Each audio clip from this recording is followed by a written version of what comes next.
Okay, so this video is going to be a narrated version of the making of video for this little squirrel animation. I wanted to do a narrated version in case anyone was unsure about what I was doing or wanted to know a bit more about the steps of animation. So it was made in TVPaint, the background was made in Photoshop. I could do a separate video on backgrounds if people would like it, but I just bring it in on a slightly transparent layer just for reference when I'm animating. The first step is to make these keyframes which just sort of map out the main parts of the movement, and they allow you to time out the animation without having to do every single frame along the way. In this version, the two main keyframes are the frame of the squirrel with his legs together and the frame when he's jumping between the mushrooms. After this bit, you would add in between frames, which are just filling in those gaps of movements where it's just slightly too far between each frame, and it needs a few more frames in between, and then it ends up looking something like this. Obviously these are really rough frames, and this is how I start pretty much every animation, looking really rough like this. I didn't really know how I wanted this animation to look at the beginning, so I spent some time working on a style frame, which is just one frame of the animation rendered how the finished animation is going to look. I used like a crayon brush, I think, in TVPaint to get a slightly rough edge texture, and then I considered for a while using this more complex shading option, but in the end I decided that I just preferred the simple version with the lines and the flat colour. It made the squirrel stand out a bit more from the background, and I thought it was really cute.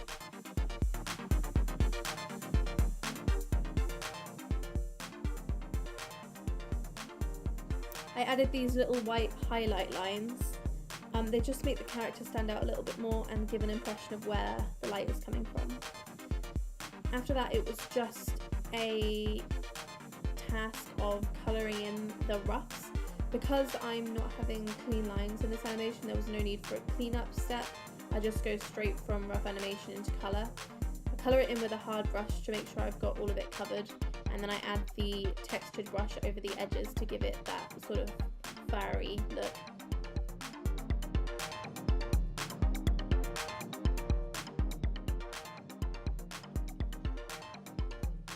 This was by far the longest part of the whole animation, just because it was time consuming.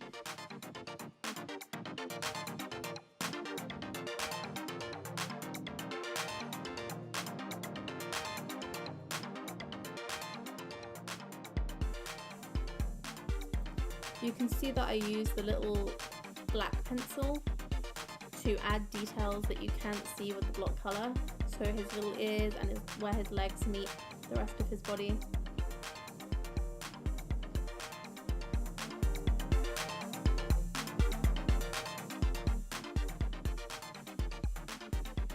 You'll also note that where his paws come down is slightly below the top of the mushrooms, and we'll talk more about that later because I had a plan for that from the beginning.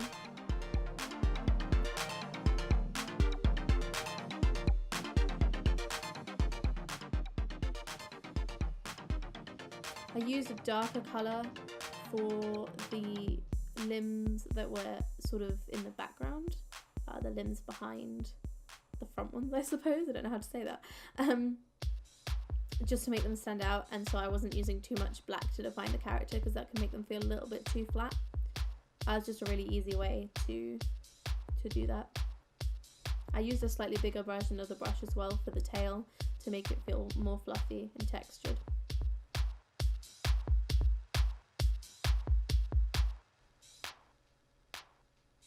The tail is a real challenge because it has to follow through the rest of the body and respond to how the squirrel's moving. So when the squirrel moves up, the tail will sort of flow behind it, and when he moves down, it'll go up and then down as it follows the squirrel. So I didn't rely too much on the rough frames here. I went very much by what the last frame was. TVPaint has a really handy tool called a light bulb. I think it's called a light bulb tool. You can turn on a preview of the layer before and the layer after, so you can see a little bit of what the last frame looked like and use that to inform how the next frame looks. So you see I'm using it just there to see how the tail should look.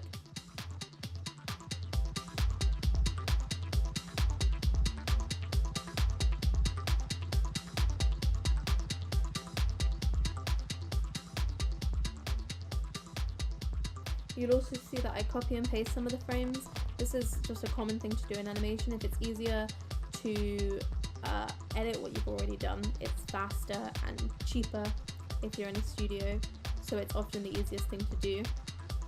You'll also see that I use the light bulb tool to see where his paw is in the past frame. One of the really noticeable things about more amateur animation is if the character's foot moves when it's supposed to be stuck in place on the ground.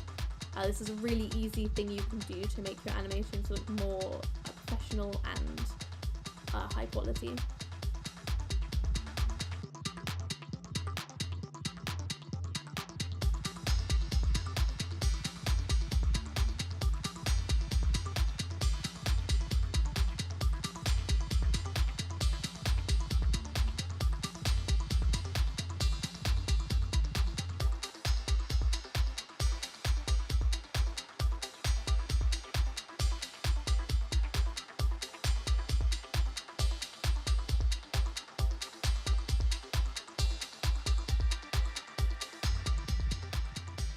This is me exporting the background in loads of different layers and sorting them out in TVPaint. That took a long time, but it was necessary because I wanted to have each of the mushrooms sort of bounce as the squirrel hopped over them, like they were squidgy a little bit. So I had each part of the mushroom as a different layer, and I used that transparent background as a reference so I could add the movement. And you'll notice there's also a little bit of background animation, which is just a sort of rotation tool in TVPaint just to give the background a little bit more. This was just a bit fiddly, really. It's also probably not the best way to do it, but I was already working in TVPaint, so I decided that I would do that for ease.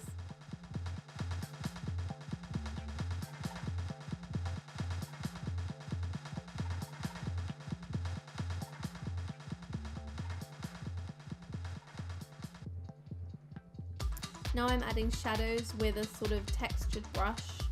I add them to begin with at full opacity, so with a black brush at full opacity, and then I take them down to about 75 just to soften them a little bit and not be too distracting for the viewer. I start with them on the mushrooms, but it's also important to think that he's going to have a shadow on the floor as well, and I have to consider where the light source is coming from, that sort of slightly lighter bit of the background when I'm doing it. This is my attempt at compositing. The lighting I'm pretty happy with in this one, but I did get a friend to help out with some of the dust particles that are in the final version. I will link to more of his work in the description because he's a really amazing compositor and really helped me out very quickly. So that's that, yeah. Thanks for watching. If you have any questions, let me know. And if you'd like me to do something similar again, let me know in the comments. Thanks for watching, guys.